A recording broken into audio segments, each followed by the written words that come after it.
ये जैसे मैंने बताया आपको लास्ट वीडियो में, हम लोग काली टिप्पा गए थे चहल में। उसके बाद हम लोग यहाँ चहल पैलेस आ गए और बहुत ही खूबसूरत जगह ये चहल पैलेस है, जो कि अब होटल में कन्वर्ट कर दिया गया है। आपने वो मूवी देखी होगी 3 इडियट्स, उसमें ये रणछोड़ दास का घर दिखाया है। वो लोटे वाला सीन है, वो यहीं पे शूट हुआ है। तो देख के बड़ी यादें ताज़ा हो गई उस मूवी की। और ये पुराने एंटीक पीसेस लगे हुए हैं। छेड़छाड़ नहीं की गई है, मतलब इस होटल के साथ जो भी इनकी पुरानी चली आ रही थी उसको कायम रखा है इन लोगों ने। ज़्यादा छेड़छाड़ नहीं की है। ये ब्रिटिश पीरियड का बना हुआ है। ये चहल के राजा का महल हुआ करता था। अब इसको होटल में कन्वर्ट तो कर दिया है, लेकिन इसके साथ ज़्यादा छेड़छाड़ नहीं की गई है। पुरानी चीज़ें और सब कुछ वही है, बस थोड़ा सा केयर की जाती है ताकि पब्लिक के लिए थोड़ा देखने के लिए यहाँ पर अट्रैक्शन रहे। और इस तरह हम धीरे धीरे आगे एक्सप्लोर करते हैं। यहाँ के देखिए रूम्स को ये कैटेगरी दी हुई है बिलियर्ड्स करके, तो ये हम उसकी तरफ बढ़ गए। और उसके बाद मेरे लेफ़्ट हैंड की साइड में यहाँ पर ये किंग्स डाइनिंग, ये रेस्टोरेंट है और काफ़ी रीज़नेबल है यहाँ का खाना वगैरह सभी कुछ। और फिर मैं यहाँ से हम आगे बढ़ते चले गए। एक एक चीज़ को मैं देखना चाह रही थी, कहाँ शूटिंग हुई थी, कहाँ कैसे क्या हुआ, और मैं उन चीज़ों को देख रही थी। बड़ा अच्छा सा लग रहा था। और यही काफ़ी रश आया हुआ था यही सब देखने के लिए यहाँ पर, तो काफ़ी अच्छा लग रहा था देख के। ऊपर काफ़ी रूम्स बने हुए हैं और ये अब होटल में कन्वर्ट हो गया है, तो जगह जगह इस तरह से मार्किंग्स की हुई हैं। और ये मार्क्स हैं, जगह पता चल जाता है, मतलब आप देख के, क्योंकि इतना बड़ा है। वैसे तो मतलब बंदा खो ही जाए अगर ढूंढने पे आ जाए, तो नया बंदा। ये देखिए, ये एंटीक पीसेस रखे हुए हैं। अपने आप में खूबसूरती इनकी अलग ही है। जो इनका एक रॉयल लुक आता है वो एक अलग ही आता है। वो खूबसूरती एक अलग ही मालूम पड़ती है। और ये लाउंज है यहाँ का। यहाँ पर रेस्ट किया जा सकता है, बैठ सकते हैं। थोड़ी देर हम लोग बैठे भी थे, क्योंकि पहाड़ों पे आपको पता ही है, ज़रा सा ऊपर चढ़िए तो थकान हो जाती है। ये यहाँ का बार है। जैसा कि मैंने कहा, सब कुछ यहाँ बहुत रीज़नेबल है। आप यहाँ लंच करना चाहते हैं, ड्रिंक्स लेना चाहते हैं तो रीज़नेबल है। ये चहल पैलेस के पीछे की तरफ बहुत ही खूबसूरत लाजवाब गार्डन, जहाँ लोग हल्की फुल्की धूप को एंजॉय कर रहे हैं और मौसम का आनंद ले रहे हैं। बहुत खूबसूरत।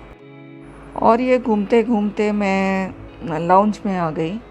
एक एक चीज़ को करीब से देखना चाह रही थी। अच्छा लग रहा था, खूबसूरत लग रहा था। और हल्की फुल्की भूख भी लगाई थी, तो डाइनिंग एरिया में अपनी वहाँ पर नंबर लगाना पड़ रहा था, तो वो लगा के हम लोग घूम रहे थे, अपना टर्न आने का वेट कर रहे थे। और जब हल्की हल्की भूख लगाई तो बार की तरफ झांक के देखा, यहाँ रश नहीं था, तो बैठ गए थोड़ा सा। हमने कहा कि चलिए हम भी इंजॉय करते हैं, थोड़ा फील लेते हैं, सोचते हैं राजा कैसे इंजॉय करता होगा। लेकिन जोक्स अपार्ट, बस थोड़ा सा टाइम पास कर रहे थे, क्योंकि भूख तेज़ लगी हुई थी और नंबर आने में काफ़ी टाइम था, बहुत रश था डाइनिंग एरिया में। तो यहाँ बैठ के थोड़ा सा हमने कहा चलिए टाइम पास किया जाए और थोड़ा सा आनंद लिया जाए। तो बस यही चल रहा है। और ये चहल पैलेस के बाहर का व्यू, गार्डन, ब्यूटीफुल गार्डन।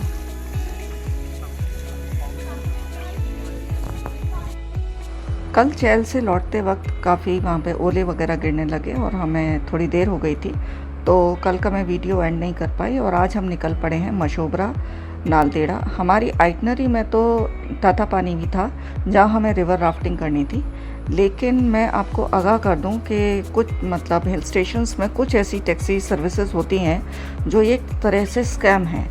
वो लोग आपको पहले दुनिया भर के प्रोमिसेस करते हैं, हम यहाँ ले जाएंगे, यहाँ ले जाएंगे, आपको 3 दिन 4 दिन 5 दिन का जो भी आपको पैकेज है वो दे देते हैं और वो फिक्स कर लेते हैं। और फिर जब अगले दिन घुमाने की बारी आती है तो ये लोग या तो बोल देते हैं कि जी टैक्सी वहाँ तक नहीं जा पाएगी, या बोल देते हैं हमारी आपसे बात ही नहीं हुई है। तो उसके लिए मैं आपको सजेस्ट करूँगी कि आप उनसे जो भी बातचीत करें फ़ोन से करें तो प्लीज़ अपने फ़ोन में सारी बातचीत उनकी रिकॉर्ड कर लीजिए। और यहाँ हम ब्रेकफास्ट के लिए रुके हैं, हम मशोबरा की तरफ निकल रहे हैं, ब्रेकफास्ट के लिए रुके हैं और पास में ही मंदिर है जहाँ मेरे हस्बैंड और बेटा गए हैं और वो लोग मेरे को बुला रहे हैं। जितनी देर में ब्रेकफास्ट रेडी होगा और उतनी देर में मैं यहाँ पर मंदिर के दर्शन कर लूँगी।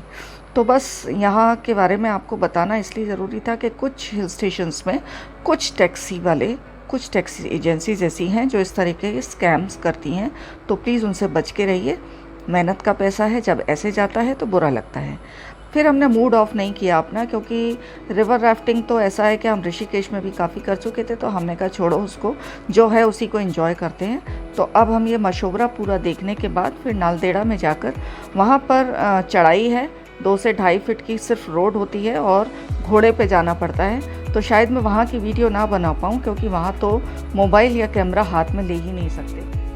और ये जी मशोबरा में ब्रेकफास्ट का ऑर्डर करने के बाद मैं मंदिर की तरफ निकल गई हूँ। पास में जो मंदिर है वहीं पर मैं ऊपर जा रही हूँ दर्शन करने के लिए।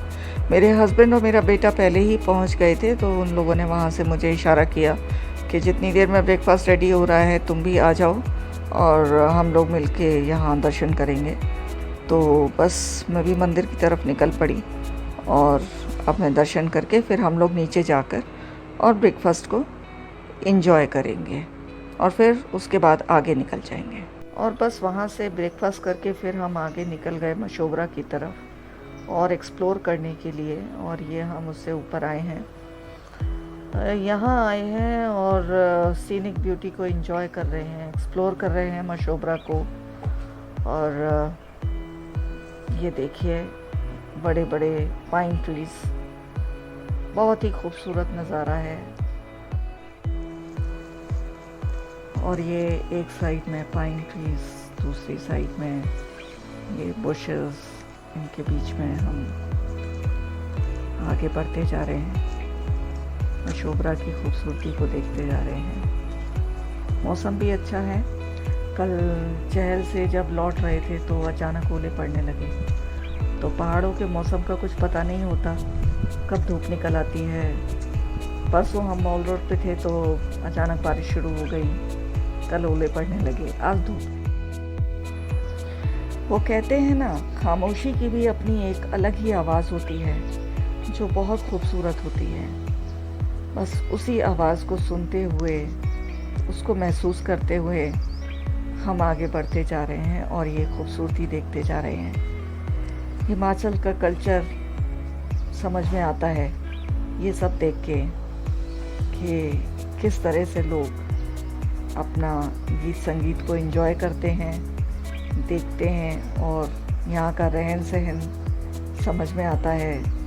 अच्छा लग रहा था देखकर, बहुत शांति है, बहुत सुकून है यहाँ पर, बहुत ही अच्छा लग रहा था। बस ये आंखें थी कि ठहर ही नहीं रही थी, कुछ ना कुछ एक सरप्राइज़ की तरह से सामने आ जाता था कुछ भी। ये हिमाचल की का ही एक रूप, वहाँ की लेडी के हाथ में शायद मेमना है, जो हाँ शायद वही है, और काफ़ी अच्छा लग रहा था देखकर। और इस तरीके के एप्पल्स के पेड़ पर भी हमने ऐसे कवर्ड वो देखा, क्योंकि अभी एप्पल का कोई सीज़न नहीं है और पेड़ों पे पत्तियां भी नहीं हैं। स्नोफॉल में सब कुछ झड़ जाता है, तो पेड़ों पे से पत्तियां भी झड़ जाती हैं। तो जितनी भी ग्रीनरी है, अभी देखिए पेड़ बिल्कुल झड़ चुके हैं, उसके बाद भी ग्रीनरी इतनी है। तो सोचिए कि जब ग्रीनरी का टाइम था तो कितनी खूबसूरत रही होगी। बस एंजॉय करते गए। ये देखिए कितना सुंदर नज़ारा है, मतलब क्या कहूँ मैं। क्या खूबसूरती है, इतना अच्छा लग रहा है देखते हुए, आँखों को जैसे ठंडक मिल रही है। ब्यूटीफुल, बहुत ही सुंदर, दिल खुश हो गया। विंटर्स में ये जगह और भी सुंदर लगती होगी, आई एम श्योर, बिकॉज़ अभी जबकि पत्तियों के झड़ने का वक्त है, उस वक्त में अगर यहाँ इतनी खूबसूरती है तो विंटर्स के तो कहने ही क्या। हाँ, बस ये है कि थोड़ा आपके पैरों में इतनी वो होनी चाहिए कि आप चल सकें, क्योंकि चलना इज़ इम्पॉर्टेंट। हर चीज़ पहाड़ों पे आसानी से आप पहुंच जाएं, ये पॉसिबल नहीं है, चलना पड़ता है कुछ मीटर्स, किलोमीटर्स भी, आपको नेचर को जानने के लिए, खूबसूरती को देखने के लिए।